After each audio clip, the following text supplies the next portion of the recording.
En el corazón de Mississippi, en 1849, donde el algodón crecía más alto que los sueños de los hombres libres y el río Mississippi transportaba más lágrimas que agua, existe una historia que los registros oficiales nunca se atrevieron a documentar.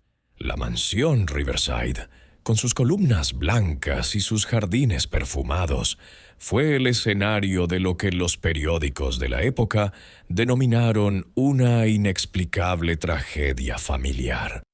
Un banquete de boda que se convirtió en un velatorio colectivo. En una sola noche de enero, 17 miembros de las familias más prominentes del condado de Warren sucumbieron a una muerte lenta y agonizante, con los rostros contorsionados en expresiones que los médicos nunca pudieron explicar. Lo que no sabían era que la respuesta estaba en las manos callosas de una mujer que lo había perdido todo, pero que había encontrado algo mucho más poderoso: la paciencia para servir a la justicia en el mejor plato que la sociedad había probado jamás. Esta es la historia de Celia, una cocinera que transformó las especias en venganza y las recetas en sentencias de muerte. Una mujer que eligió su propio apellido cuando decidió que ya no sería propiedad de nadie. Antes de continuar, dinos desde dónde nos estás viendo y si es la primera vez que visitas nuestro canal. Y no olvides suscribirte para ver más historias que la historia oficial prefirió olvidar. La plantación Riverside se extendía a lo largo de más de 2,000 acres a orillas del fangoso Mississippi.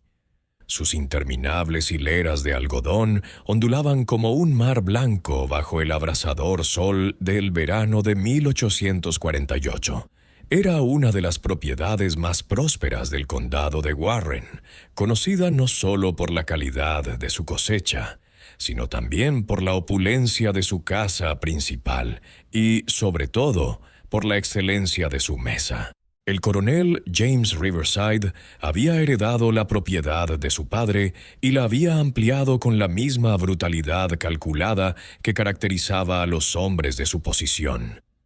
Alto, delgado como un látigo y con ojos del color del hielo invernal, dirigía a sus 340 esclavos con mano de hierro envuelta en un guante de terciopelo. Creía firmemente que una disciplina severa, templada con pequeñas concesiones, mantenía el orden mejor que la violencia pura. La joya de su propiedad no era el algodón, sino la reputación culinaria que atraía a visitantes de las plantaciones vecinas. Políticos de Jackson, comerciantes que navegaban por el Mississippi y plantadores de los condados cercanos se aseguraban de aceptar las invitaciones a las cenas de Riverside. El secreto de esta fama residía en las manos de una mujer a la que pocos invitados veían, pero cuyo talento todos saboreaban. Celia había llegado a la plantación cuando era niña, en 1829, como parte de un lote de esclavos comprados a una propiedad en Quiebra de Carolina del Sur. Entonces solo tenía 8 años, con grandes ojos curiosos y una memoria extraordinaria para los sabores y aromas. La jefa de cocina de la época, una anciana llamada Mama Ruth, pronto se dio cuenta del don natural de la niña y la tomó bajo su protección. Durante 16 años, Celia aprendió no solo a cocinar, sino también a comprender los secretos de las especias, la ciencia que hay detrás de la fermentación y los misterios de las hierbas que crecían de forma silvestre en los pantanos cercanos. Mama Ruth, nacida en África y traída a América cuando era joven, poseía conocimientos ancestrales sobre las plantas medicinales y sus propiedades. Le enseñó a Celia que cada hoja, cada raíz y cada semilla tenía un propósito. Algunas para curar, otras para provocar el sueño y otras, otras tenían propósitos que era mejor no mencionar en voz alta. Mama Ruth solía decir: mientras secaban hierbas bajo la luna, que su pueblo conocía los secretos de la tierra, desde antes de los barcos, desde antes de las cadenas. Este conocimiento vivía en la sangre, se transmitía de madres a hijas, como una herencia que nunca podría ser robada. Mamá Ruth también le enseñó a Celia algo igualmente valioso: a leer y escribir. Durante las largas noches de invierno, cuando el trabajo en la cocina disminuía, le enseñaba a la niña a formar letras en la arena, a descifrar palabras en los libros de recetas de la casa principal y a llevar registros secretos de sus descubrimientos sobre las plantas. La anciana curandera siempre insistía en que el conocimiento era la única herencia que nadie podía robar. Si Celia sabía leer, podía aprender cualquier cosa. Si sabía escribir, podía dejar su huella en el mundo, incluso cuando los demás pensaban que era invisible. Cuando Mama Ruth murió de fiebre en 1845, Celia asumió naturalmente su lugar como jefa de cocina. Entonces tenía 24 años, se había casado con un herrero llamado Samuel y había dado a luz a 3 hijos: Thomas, nacido en 1841, Mary, nacida en 1842, y el pequeño David, nacido en 1844. La familia vivía en una cabaña un poco más grande que las demás, un privilegio concedido debido a la importancia de Celia para la reputación de la casa. El coronel Riverside rara vez se dirigía directamente a Celia, sino que comunicaba sus órdenes a través de su esposa, Rosalind, una mujer pálida y nerviosa que pasaba la mayor parte del tiempo bordando y tomando láudano para sus trastornos nerviosos. Era Rosalind quien planificaba los menús para las ocasiones especiales, consultando siempre un libro de recetas que había pertenecido a su suegra. Pero era Celia quien transformaba esas instrucciones en obras de arte comestibles. La cocina principal de la casa era el reino de Celia. Era espaciosa, con una gran estufa de hierro con múltiples hornos, estantes llenos de especias procedentes de lugares lejanos gracias al comercio fluvial, y una despensa que rivalizaba con las de los hoteles urbanos. Dirigía a un equipo de 6 ayudantes, todas ellas jóvenes a las que ella misma había formado. Cada una tenía su especialidad. Sara se encargaba del pan y los dulces. Hannah preparaba las carnes. Lily era responsable de las conservas y los encurtidos. Pero Celia guardaba los secretos más importantes para sí misma. Era ella quien preparaba las salsas especiales que hacían suspirar de placer a los invitados. Sabía exactamente cuánto tiempo había que ahumar el jamón para conseguir la textura perfecta. Conocía la combinación exacta de hierbas que transformaba un simple caldo de pollo en algo memorable. Los hijos de Celia vivían en los barracones de los esclavos con los demás niños, pero a veces venían a la cocina cuando ella necesitaba vigilarlos mientras trabajaba. Thomas, que en 1848 tenía 7 años, ya mostraba interés en aprender el oficio de su padre en la herrería, y lo acompañaba con frecuencia cuando sus tareas en la cocina se lo permitían. Mary, de 6 años, había heredado la curiosidad de su madre por las plantas, y a veces la acompañaba cuando Celia recogía hierbas cerca de los barracones de los esclavos.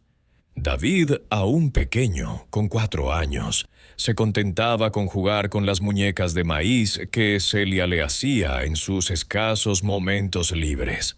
La vida en la plantación seguía un ritmo predecible y, dentro de los límites impuestos por la esclavitud, era relativamente estable. Celia había encontrado la manera de proteger a su familia gracias a su indispensable utilidad. El coronel nunca vendería a la cocinera, que garantizaba su reputación social, y por extensión nunca separaría a su familia. Era una ilusión de seguridad que ella cultivaba cuidadosamente, sin darse cuenta de que la estabilidad en la vida de un esclavo era siempre un espejismo, siempre dependiente de los caprichos y estados de ánimo de quienes tenían poder absoluto sobre sus vidas. Addison Riverside, el hijo mayor del coronel, había regresado recientemente de sus estudios en Natchez. A sus 22 años, era una versión más joven y tosca de su padre, con la misma mirada fría, pero sin la disciplina que venían con la edad y la responsabilidad. Durante sus años universitarios había desarrollado un gusto por las diversiones que implicaban ejercer poder sobre aquellos que no podían defenderse. Celia había notado cómo Addison miraba a sus ayudantes más jóvenes, cómo encontraba excusas para visitar la cocina cuando su padre no estaba presente. Había empezado a mantener a las chicas siempre ocupadas cuando él aparecía, siempre bajo su supervisión directa. Pero no podía estar en todas partes a la vez, y Addison tenía todo el tiempo del mundo. Lo que Celia no sabía era que Addison se había fijado en sus hijos durante sus breves visitas a la cocina y que, en su retorcida mente, empezaba a ver en ellos una oportunidad para divertirse de una forma que él consideraba completamente inocente. Después de todo, solo eran juegos y niños esclavos. Bueno, tenían que aprender pronto cuál era su lugar en el mundo. Durante las calurosas tardes de verano, cuando el trabajo en el campo disminuía ligeramente, Addison solía deambular por la propiedad buscando formas de entretenerse. Había desarrollado un interés particular en educar a los niños esclavos sobre la jerarquía y la obediencia, creando juegos crueles que él consideraba lecciones valiosas. Celia notó la creciente tensión en los barracones cuando apareció Addison. Las madres acercaban a sus hijos. Los hombres bajaban la mirada y seguían trabajando con renovada intensidad. Pero no podía imaginar que sus propios hijos pronto se convertirían en el centro de la retorcida atención del joven amo. La plantación Riverside funcionaba como un pequeño reino con sus propias reglas no escritas y complejas jerarquías. En la cima estaba el coronel, seguido de su familia. Luego los capataces blancos y, por último, los esclavos en sus propias subdivisiones internas. Celia había aprendido a moverse con cuidado en este sistema, utilizando su posición privilegiada como cocinera para proteger a su familia en la medida de lo posible. Pero la protección, como estaba a punto de descubrir, era una ilusión que podía desmoronarse en un solo instante de crueldad casual. El otoño de 1848 llegó a Mississippi con una belleza engañosa, pintando las hojas de los robles con tonos dorados y llenando el aire con el dulce aroma de la caña de azúcar que se cosechaba. Era la época del año que Celia más apreciaba, cuando el trabajo en la cocina se intensificaba con la preparación de las conservas de invierno y las cenas se volvían más elaboradas, celebrando la abundancia de la temporada. Aquella mañana de octubre, Celia se despertó antes del amanecer, como siempre. El aire era fresco, casi frío, y una fina niebla cubría los campos como un velo fantasmal. Encendió el fuego en la cocina y comenzó a preparar el desayuno para la casa principal, con movimientos automáticos tras tantos años de rutina. Samuel ya se había ido a la herrería, y los niños aún dormían profundamente en sus pequeños colchones de paja en los cuartos. El día prometía ser especial. El coronel había anunciado que recibiría a un grupo de plantadores vecinos interesados en discutir técnicas de cultivo y posibles asociaciones comerciales. Era el tipo de ocasión que exigía lo mejor de Celia. Un almuerzo que impresionara a hombres acostumbrados a la buena mesa y los convenciera de que Riverside era una propiedad próspera y bien administrada. Celia había planeado el menú meticulosamente: sopa de tortuga con cerezas, pato asado con salsa de bayas silvestres, jamón glaseado con miel y mostaza, guarnición de boniatos caramelizados y judías verdes con almendras. De postre, su famoso pudín de bourbon con crema de vainilla, una receta que había perfeccionado a lo largo de los años y que nunca dejaba de recibir elogios de los invitados. Mientras supervisaba el trabajo de sus ayudantes, Celia se permitió un momento de orgullo silencioso.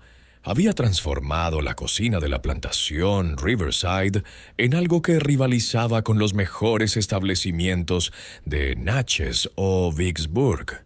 Su trabajo no solo sostenía la reputación social del coronel, sino que también proporcionaba una relativa protección a su familia. Era un equilibrio delicado, pero ella había aprendido a mantenerlo con maestría.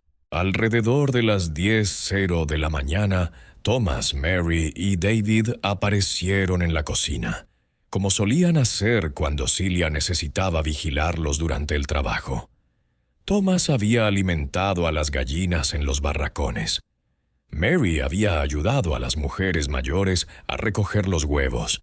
Y David, aún demasiado pequeño para realizar trabajos serios, simplemente había intentado ayudar a sus hermanos mayores. Celia les dio trozos de pan dulce que habían sobrado del desayuno de la casa principal y les indicó que se quedaran cerca de la cocina, donde podía supervisarlos. Celia estableció las reglas como siempre hacía. Los niños debían permanecer a la vista. Thomas debía cuidar de sus hermanos menores y David no debía alejarse.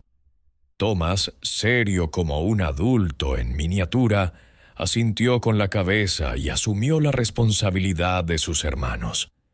Celia los observó jugar en el pequeño patio detrás de la cocina, con sus risas resonando en el aire de la mañana. Por un momento se permitió imaginar un futuro diferente para ellos. Quizás Thomas podría aprender a leer y escribir como ella había aprendido. Quizás Mary podría usar su conocimiento de las plantas para algo más que sobrevivir. Quizás David podría crecer en un mundo donde ser negro no significara automáticamente ser propiedad de alguien. Sabía que eran sueños peligrosos, sueños que podían romper el corazón de una madre, pero eran todo lo que podía ofrecer a sus hijos, además de amor y protección. La mañana pasó rápidamente preparando el almuerzo. Los invitados llegaron al mediodía, hombres bien vestidos que llegaban a caballo y en sencillos carros, hablando en voz alta sobre el algodón, los precios y las técnicas de cultivo. Celia podía oírlos desde el otro lado de la puerta del comedor mientras servía los platos, sus voces seguras y satisfechas. El almuerzo fue un éxito absoluto. Se daba cuenta por la forma en que los invitados saboreaban cada plato, por los elogios que llegaban a la cocina a través de los sirvientes que servían en la mesa.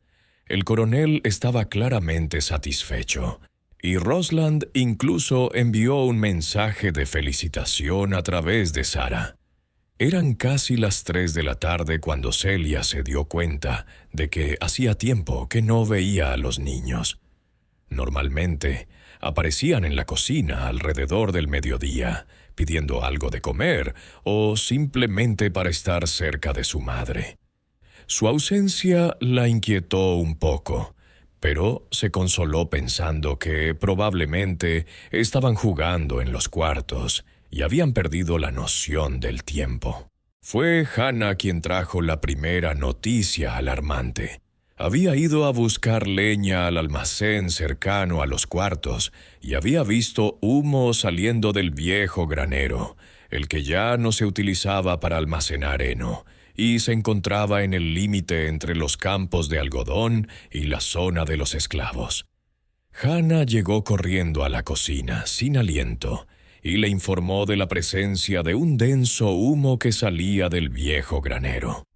El corazón de Celia se detuvo por un momento. El viejo granero estaba cerca de las dependencias donde los niños jugaban a veces cuando no estaban bajo su supervisión directa. Sin pensarlo 2 veces, dejó caer la cuchara con la que removía la salsa y corrió hacia la puerta. Gritó por encima del hombro a Sara que se ocupara de la cocina. Mientras corría por los campos, el humo era visible en la distancia, una espesa columna negra que se elevaba contra el azul del cielo de la tarde. Celia corrió como nunca lo había hecho en su vida, con el corazón latiendo tan fuerte que podía oírlo en sus oídos. Otros esclavos habían visto el humo y corrían en la misma dirección, llevando cubos de agua de los pozos cercanos. Cuando llegó al granero, la estructura ya estaba completamente envuelta en llamas. El calor era intenso, casi insoportable, y el humo negro dificultaba la respiración. Pero fue el sonido lo que la aterrorizó. Gritos ahogados que provenían del interior de la estructura en llamas, voces que reconoció de inmediato. Celia gritó que sus hijos estaban dentro e intentó acercarse a la entrada. Unas manos fuertes la sujetaron, impidiéndole correr hacia el infierno. Era Samuel, que había venido corriendo desde la herrería al ver el humo. Samuel gritaba que ella moriría, luchando por sujetarla mientras ella se resistía desesperadamente. Otros hombres intentaron acercarse a la entrada, pero las llamas eran demasiado intensas. La vieja estructura de madera seca ardía como papel, y el techo ya comenzaba a derrumbarse. Los gritos del interior se hicieron más débiles, y luego cesaron por completo. Celia dejó de luchar y cayó de rodillas en el suelo, con un sonido que salía de su garganta que no era ni un grito ni un gemido, sino algo más primitivo, más profundo. Era el sonido de un alma partiéndose en dos.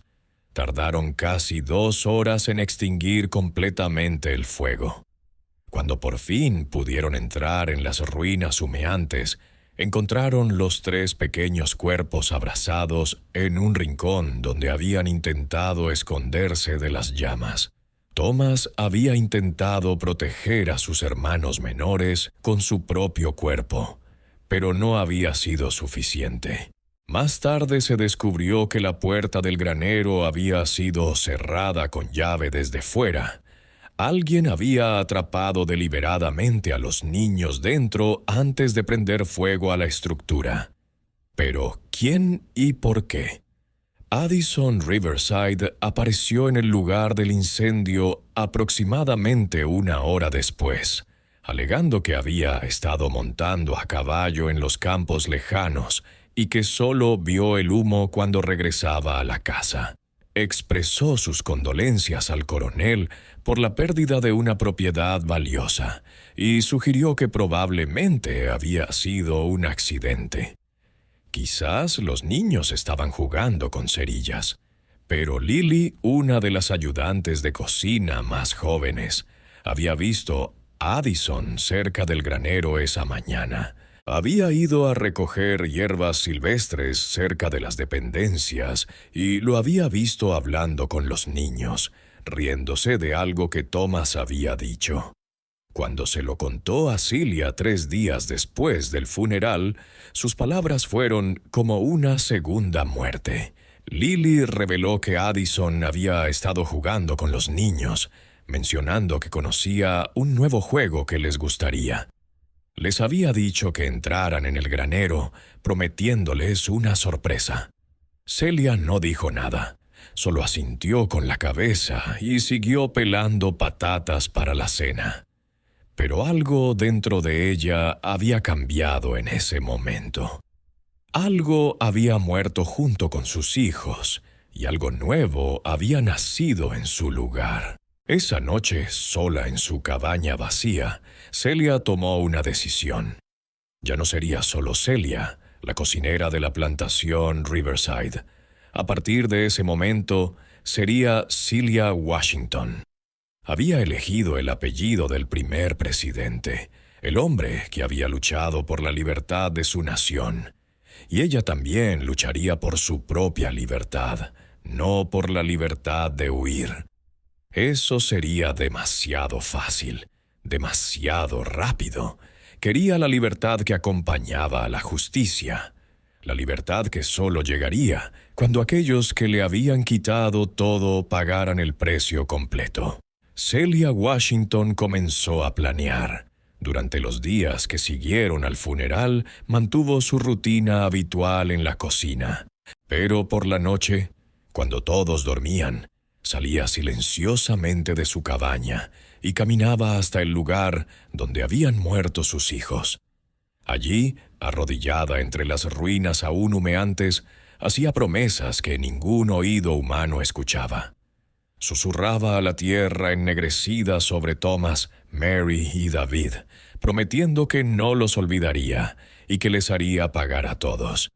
Y en las noches sin luna, cuando la oscuridad era más profunda, comenzó a recolectar las plantas que Mama Ruth le había enseñado a reconocer. Plantas que solo crecían en lugares donde la muerte había tocado la tierra. Plantas que llevaban en sus raíces y hojas los secretos más oscuros de la naturaleza. No olvides suscribirte al canal para seguir el desarrollo de esta historia, que cambió para siempre una plantación en Mississippi. Los meses que siguieron a la muerte de los niños transformaron a Celia de una manera que nadie en la plantación Riverside podía comprender del todo.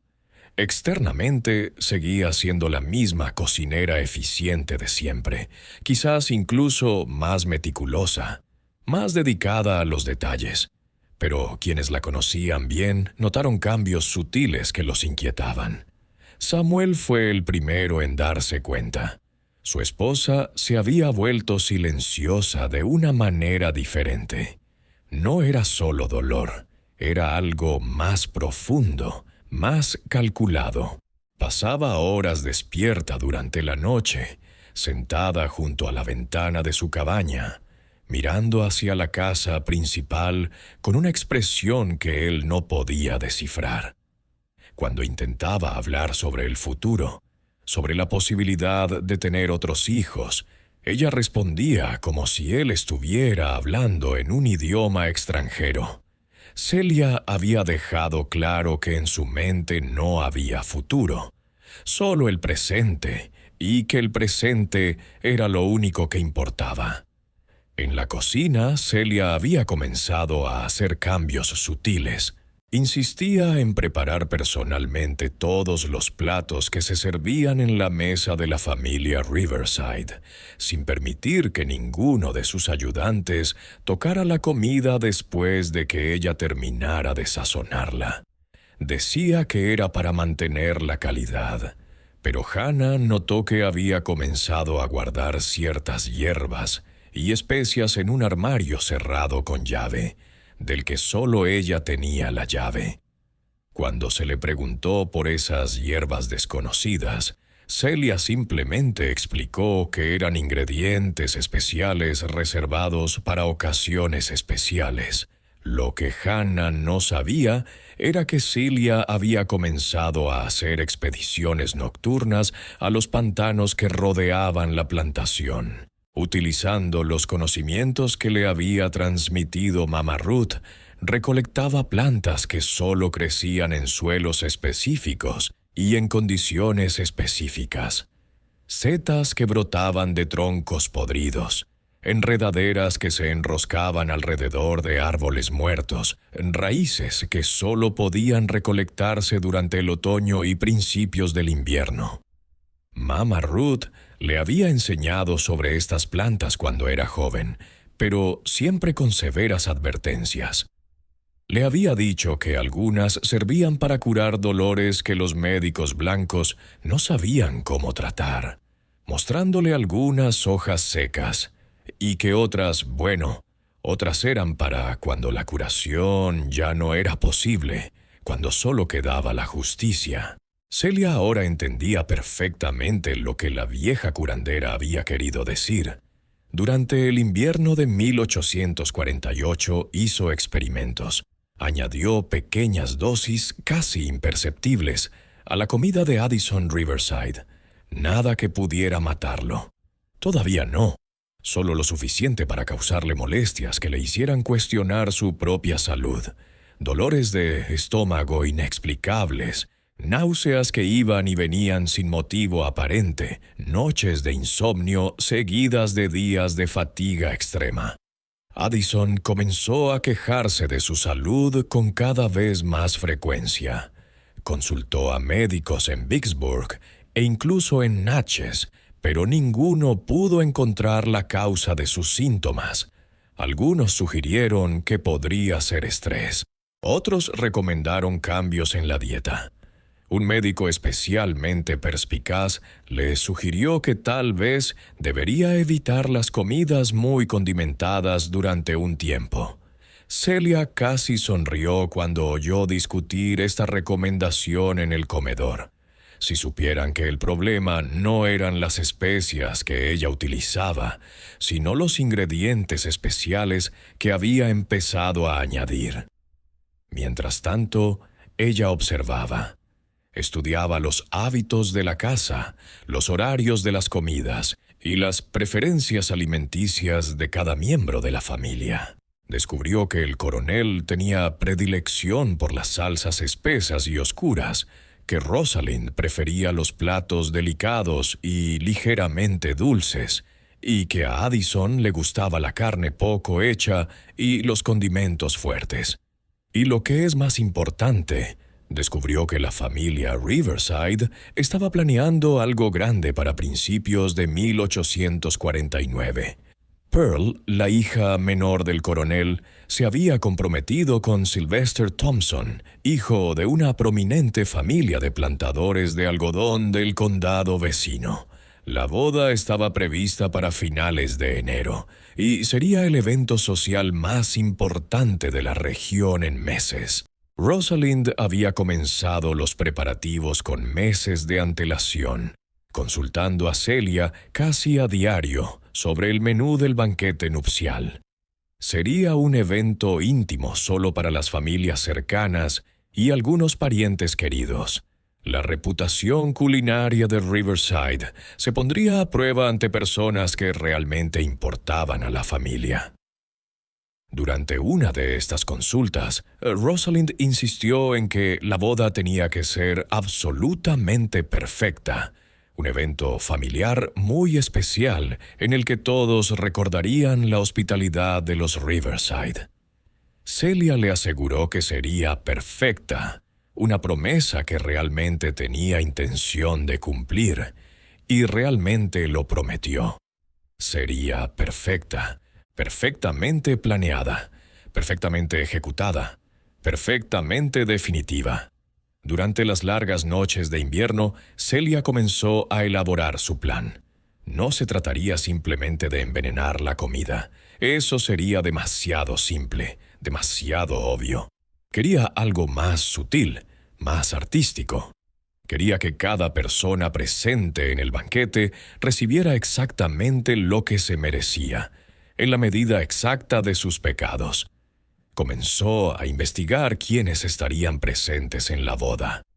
A través de las conversaciones que escuchó en la casa principal, las cartas que vio escribir y los preparativos que observó, construyó un mapa mental de quiénes estarían presentes esa noche.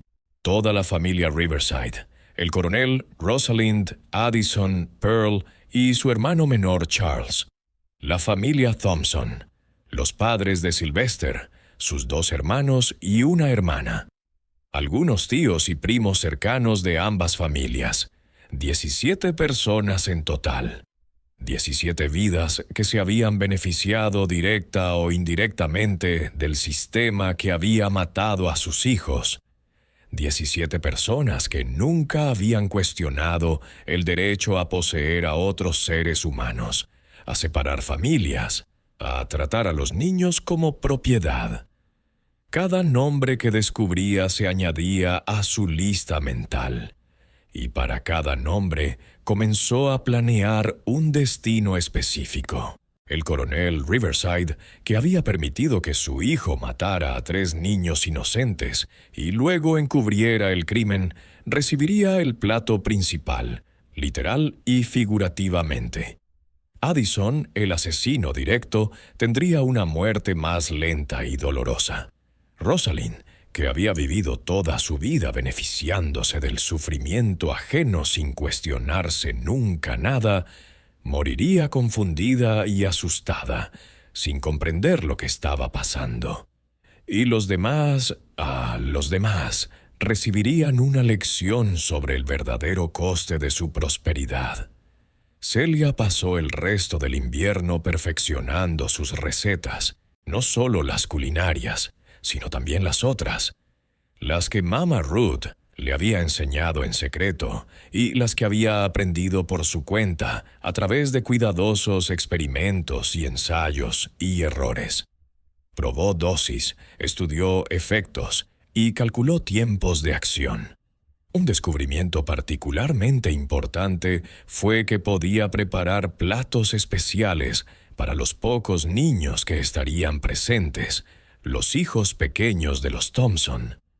Recibirían una comida completamente diferente, gachas dulces y leche caliente que les harían dormir profundamente durante el banquete. Celia no tenía ningún interés en hacer daño a inocentes. Su justicia era precisa, dirigida solo a aquellos que eran culpables. Durante sus expediciones nocturnas a los pantanos, también recolectaba plantas con propiedades sedantes suaves.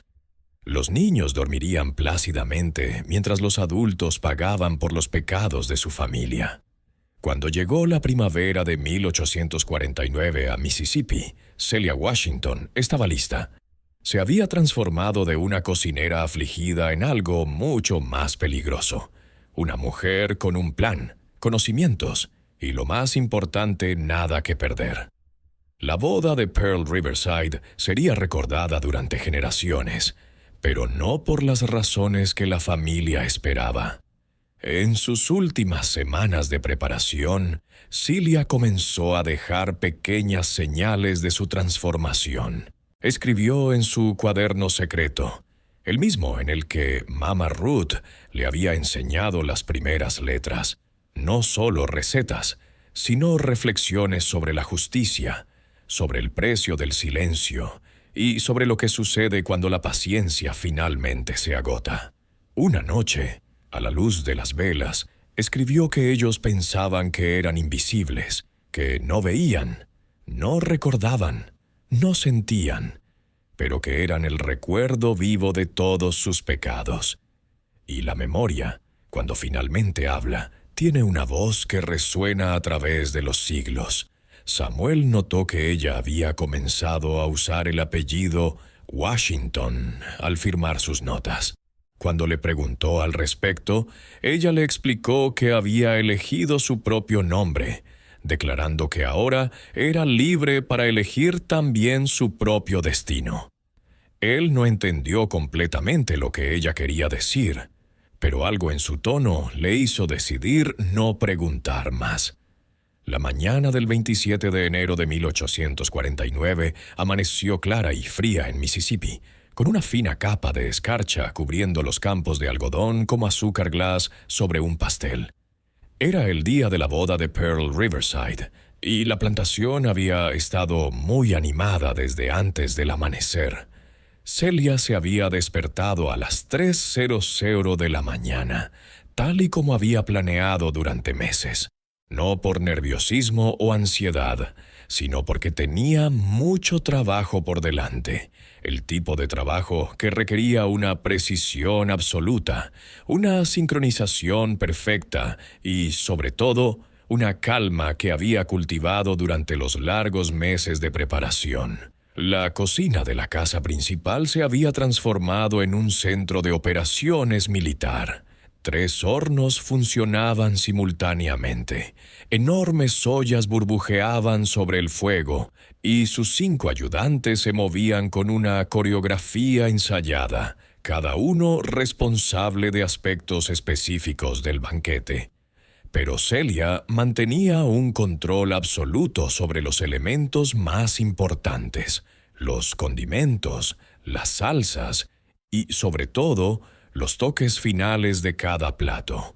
El menú se había planificado con la meticulosidad de un general que se prepara para la batalla. Aperitivos de ostras frescas de Nueva Orleans, traídas por el río, servidas con salsa mignonette que ella misma había preparado. Sopa de tortuga con cerezas, una especialidad que había perfeccionado a lo largo de los años. El plato principal sería un cerdo asado entero glaseado con miel y mostaza, acompañado de jamón ahumado, pato asado con salsa de cerezas y una variedad de guarniciones que harían que los invitados recordaran este banquete por el resto de sus vidas, lo cual, como Celia sabía, no sería por mucho tiempo. Los invitados comenzaron a llegar alrededor del mediodía. Carros y caballos subían por el camino circular que conducía a la casa principal, trayendo a las familias más cercanas de la ribera. Celia los observaba discretamente a través de la ventana de la cocina, identificando rostros que había estudiado durante meses a través de descripciones y conversaciones escuchadas por casualidad. Allí estaba el patriarca de la familia Thompson, el coronel Wilfred Thompson, conocido por sus brutales prácticas disciplinarias en sus propias plantaciones. A su lado, su esposa, Matilda, famosa por separar a las familias de esclavos como estrategia para evitar vínculos excesivos. Los 2 hijos mayores de los Thompson, Seth y Randolph, seguían los crueles pasos de su padre. La hija menor, Janet, a pesar de su juventud, ya demostraba el mismo desprecio por los esclavos que caracterizaba a su familia. 17 invitados en total, cada uno con su propia culpa, sus propios pecados contra la humanidad. Y Celia había preparado algo especial para cada uno de ellos. La ceremonia nupcial se celebró en el jardín de la casa principal, bajo un pabellón decorado con flores blancas y cintas de seda. Pearl estaba radiante con su vestido de encaje importado de Charleston, y Sylvester Thompson parecía adecuadamente nervioso junto al altar improvisado. El reverendo Matthews, un hombre corpulento que prestaba servicio en varias plantaciones de la región, ofició la ceremonia con su habitual voz sonora. Celia lo observaba todo desde la ventana de la cocina mientras supervisaba los últimos preparativos. Había algo casi surrealista en ver toda esa celebración de felicidad y amor, sabiendo lo que estaba por venir. Pero no sentía remordimientos, solo una satisfacción fría y calculada. Cuando terminó la ceremonia y los invitados se dirigieron al comedor, Celia hizo una señal casi imperceptible a su asistente. Era hora de servir. El salón había sido decorado con lo mejor que la casa ribereña podía ofrecer. Los cristales reflejaban la luz de docenas de velas.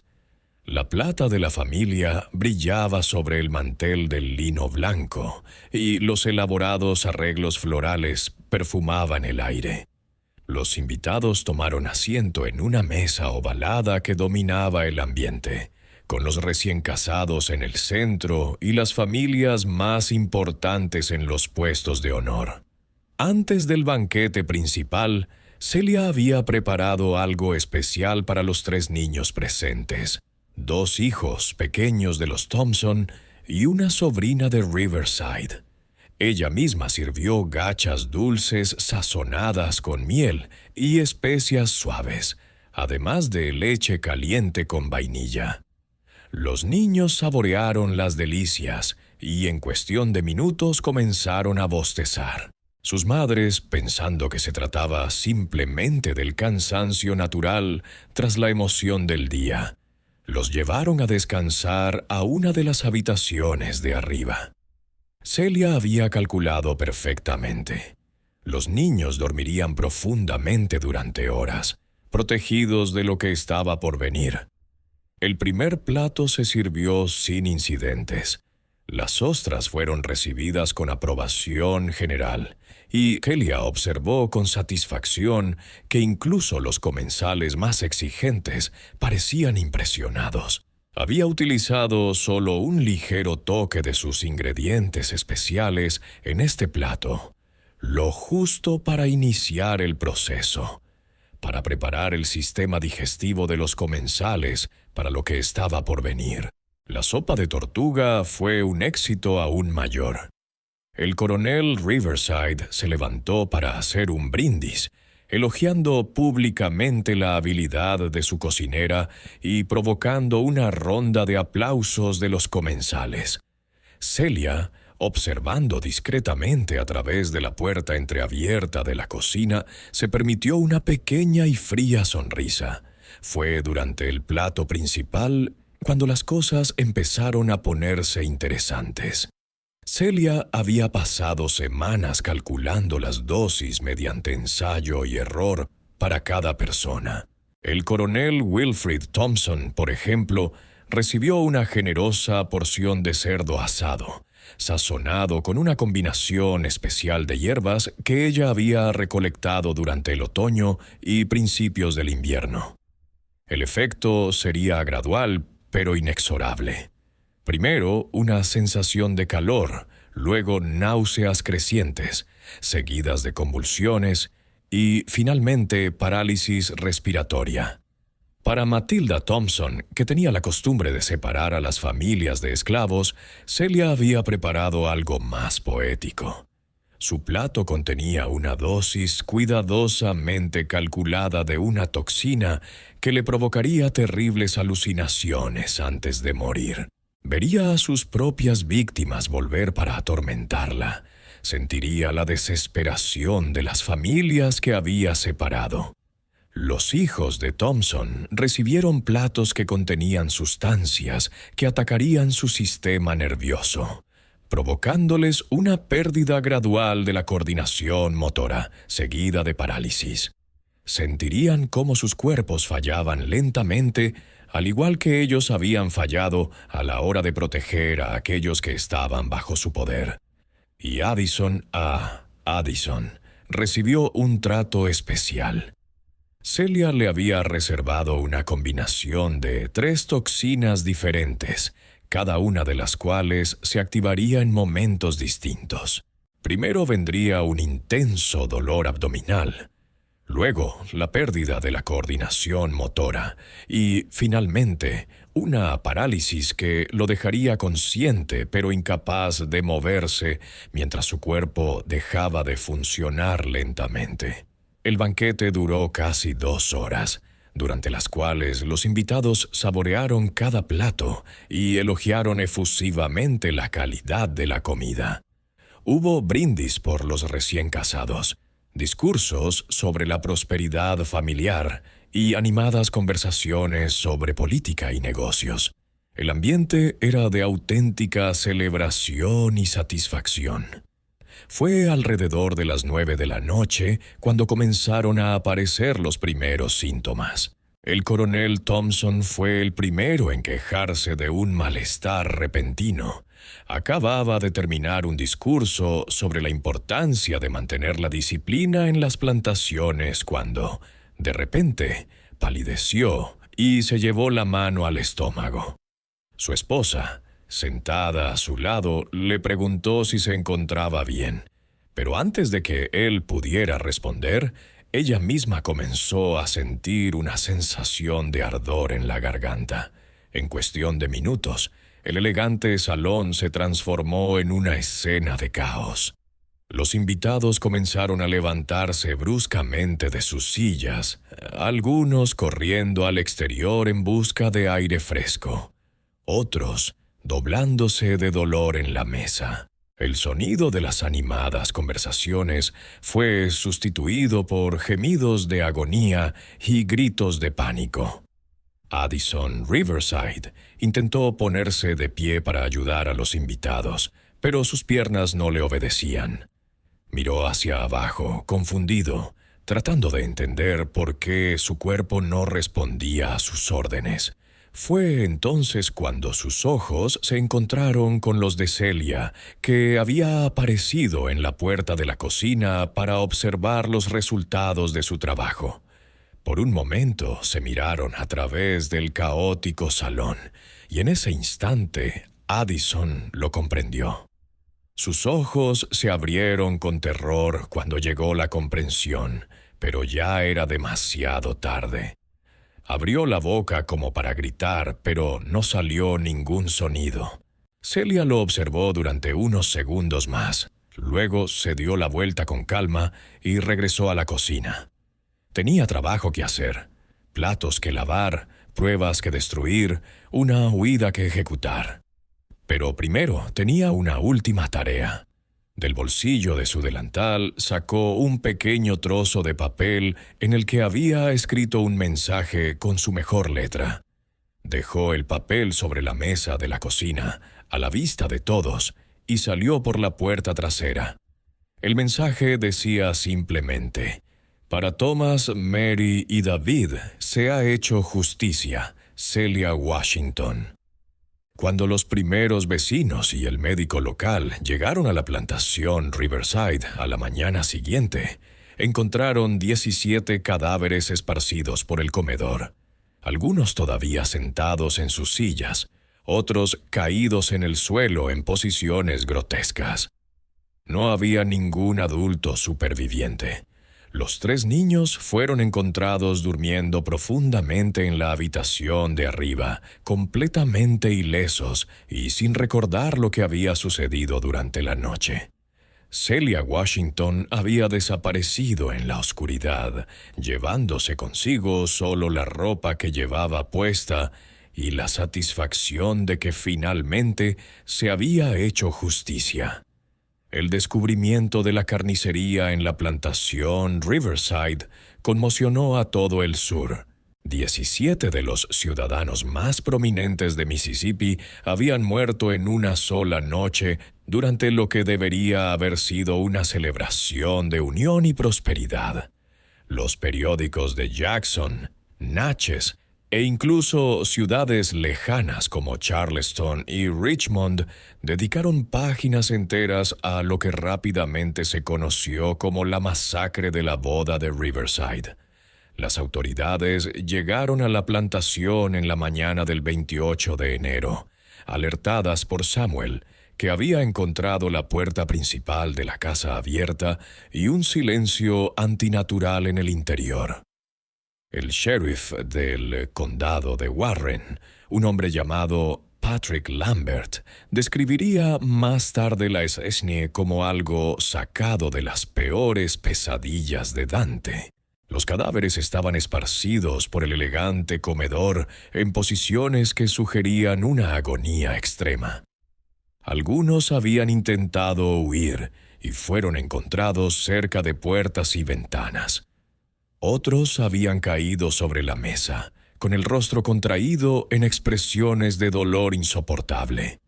Lo más inquietante era que muchos aún tenían los ojos abiertos, como si hubieran permanecido conscientes hasta el final.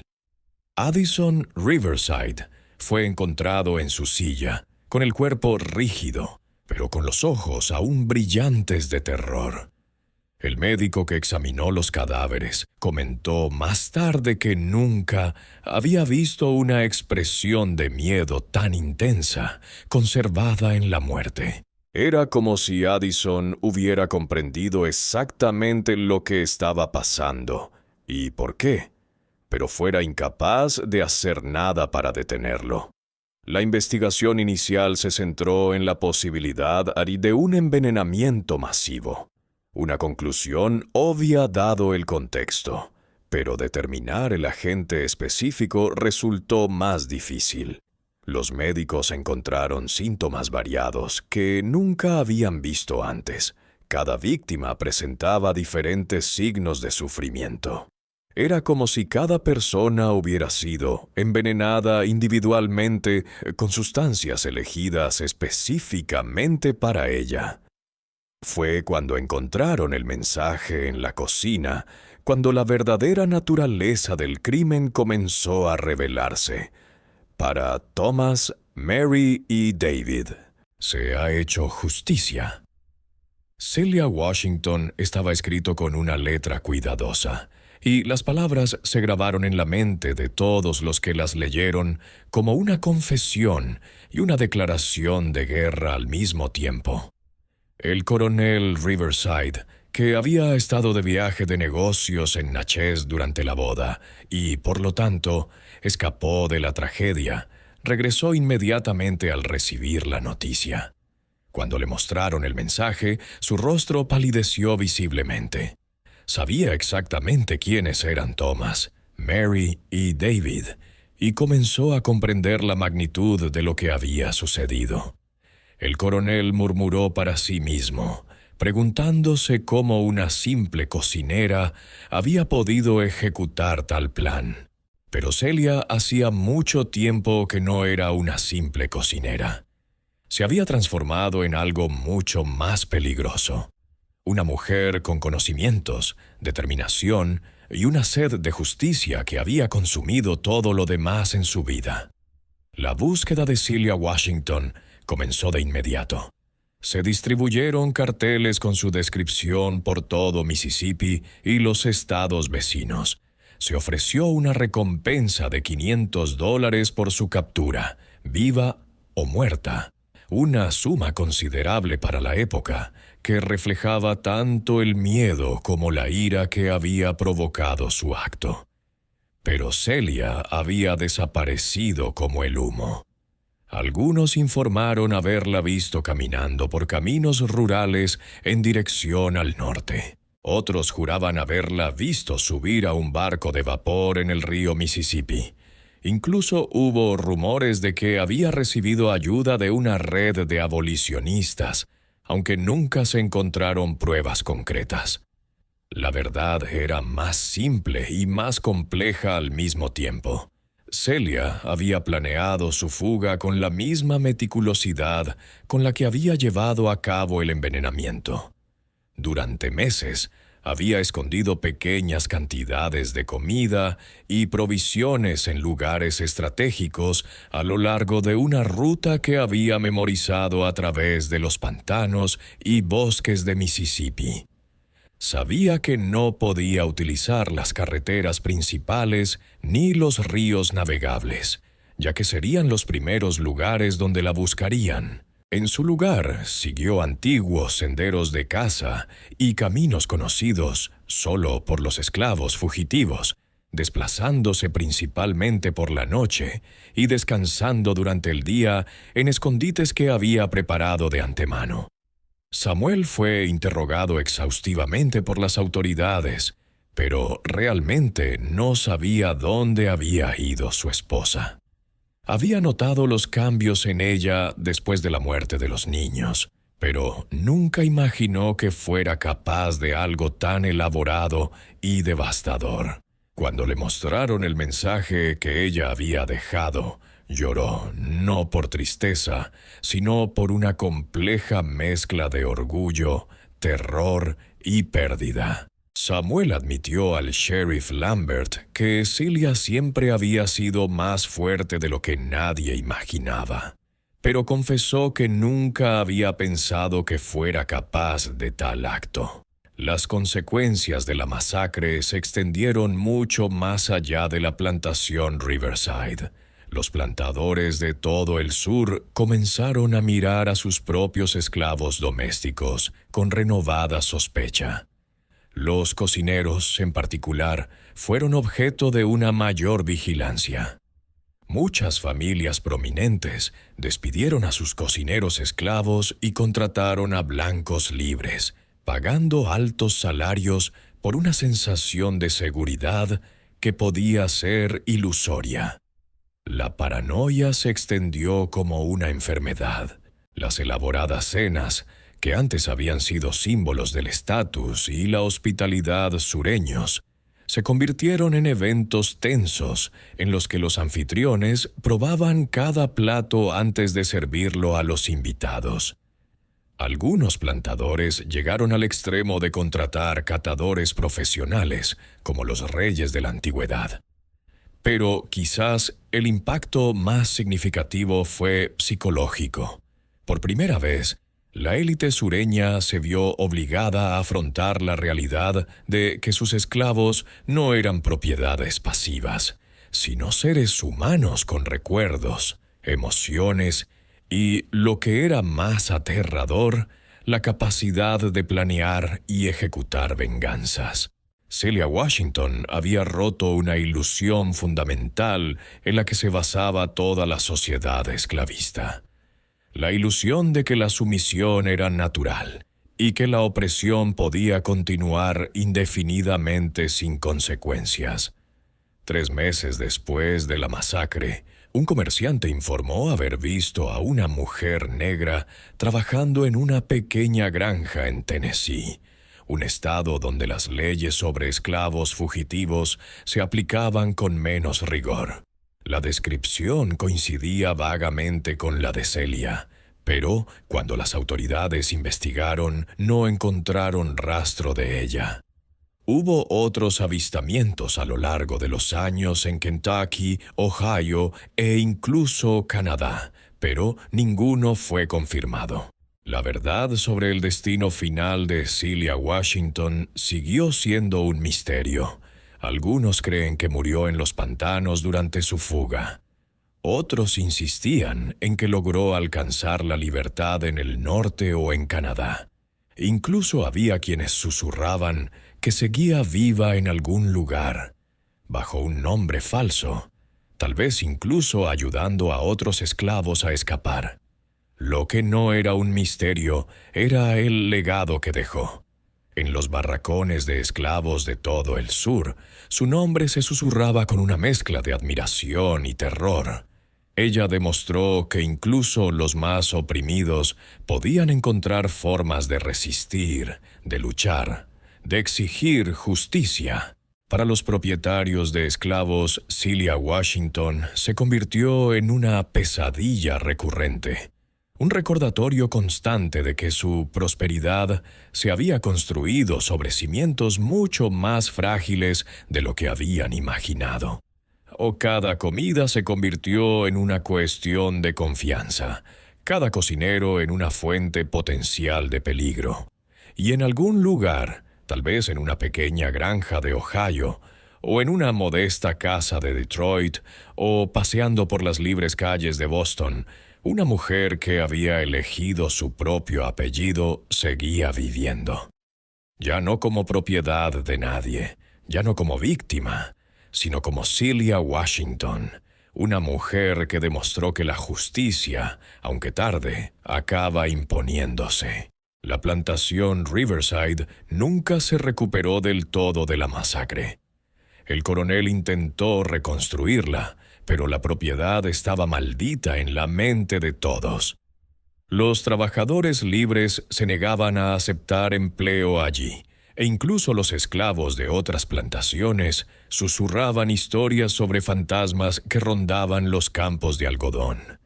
Finalmente, la propiedad se vendió por una fracción de su valor anterior. La casa principal fue demolida y los campos se destinaron a otros usos, pero el recuerdo permaneció, transmitido de generación en generación como un recordatorio de que, incluso en el sistema más opresivo, la resistencia encuentra su camino. Los 3 niños que sobrevivieron aquella noche, los 2 hijos de Thompson y la sobrina de Riverside, crecieron sin ningún recuerdo claro de lo que había sucedido. Sus familias adoptivas nunca les contaron toda la verdad, solo que sus padres habían muerto en una tragedia inexplicable. Pero a veces, en sus sueños, aún podían oír el eco de una voz suave que tarareaba canciones de cuna, y se despertaban con lágrimas en los ojos sin saber por qué. Samuel permaneció en la región durante unos años más, trabajando como herrero libre tras la disolución de la plantación. Nunca se volvió a casar, pero se le veía con frecuencia visitando el pequeño cementerio donde estaban enterrados Thomas, Mary y David. Cuando murió en 1867, los testigos informaron de que sus últimas palabras fueron un mensaje para Celia, en el que expresaba comprensión y perdón. El reverendo Matthews, que había oficiado la fatal boda, nunca más volvió a celebrar una ceremonia sin temblar. Desarrolló la costumbre de ayunar durante 3 días antes de cualquier evento religioso, convencido de que Dios estaba poniendo a prueba su fe a través del miedo. Murió 2 años después. Algunos dicen que por puro terror, otros por una conciencia culpable que finalmente lo consumió. Y a veces, en las frías noches de invierno en Mississippi, cuando el viento sopla a través de los campos donde antes crecía el algodón, los residentes locales juran que aún pueden oír el eco de una voz susurrando en la oscuridad. Para Thomas, Mary y David, también hay quienes dicen que oyen algo más: el sonido de pasos firmes caminando por el camino polvoriento, el ruido de una mujer que eligió su propio destino y nunca miró atrás, porque Celia Washington no era solo una historia de venganza, era una historia de transformación, de una mujer que se negó a aceptar que su dolor fuera insignificante, que su justicia fuera imposible.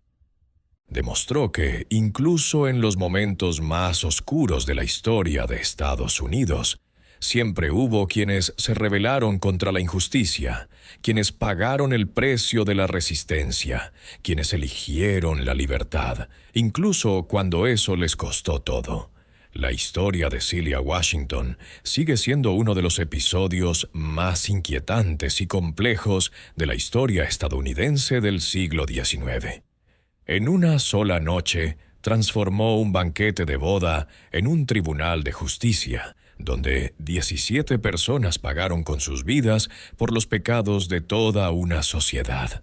Su acto no fue solo una venganza personal, sino una declaración de que incluso aquellos considerados propiedad poseían agencia, memoria y la capacidad de exigir responsabilidades. Demostró que el conocimiento, cuando se combina con la determinación y la oportunidad, puede ser más poderoso que cualquier cadena o látigo. Lo que hace que la historia de Celia sea aún más impactante es su precisión quirúrgica. No mató indiscriminadamente, sino que eligió a cada víctima en función de sus crímenes específicos contra la humanidad. Cada muerte fue personalizada. Cada sufrimiento calculado para reflejar el sufrimiento que estas personas habían causado a otros. Y en su compasión final protegió a niños inocentes, demostrando que su justicia se guiaba por principios, no por sed de sangre. Hoy, más de 170 años después, la historia de Celia Washington sigue resonando a través del tiempo como un sombrío recordatorio de que la injusticia, cuando se ignora durante demasiado tiempo, acaba encontrando su propia forma de corrección. No era solo una mujer que había perdido a sus hijos, se convirtió en la encarnación de la memoria colectiva de todos aquellos que sufrieron en silencio. Lo más impresionante de su historia no es solo la magnitud de su venganza, sino la paciencia con la que la llevó a cabo. Durante meses transformó su dolor en conocimiento, su ira en estrategia, su pena en determinación. Cada especia que añadió a los platos aquella fatídica noche llevaba el peso de generaciones de sufrimiento no reconocido. Celia Washington nos obliga a enfrentarnos a preguntas incómodas sobre la justicia, la venganza y el precio de la opresión sistémica. Nos recuerda que detrás de cada sistema de dominación hay seres humanos reales, con corazones que pueden romperse y mentes que pueden planear la venganza. Su decisión de adoptar el apellido Washington no fue casual. Fue una declaración de independencia personal, una reivindicación de su propia identidad en un mundo que solo la veía como una propiedad. Con ese simple acto de cambiarse el nombre, pasó de ser víctima a protagonista de su propia historia. El destino final de Celia sigue siendo un misterio, y quizás sea mejor así. Su verdadera victoria no fue escapar de la justicia de los hombres, sino demostrar que la justicia tiene muchas caras y que a veces se sirve en una fina vajilla de porcelana, aderezada con hierbas que crecen en los oscuros pantanos de Mississippi. Puede que la plantación Riverside haya sido destruida.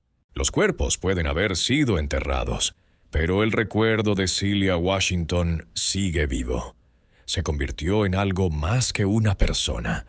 Se convirtió en un símbolo, una advertencia, una promesa de que incluso en los sistemas más crueles, la resistencia encuentra una salida.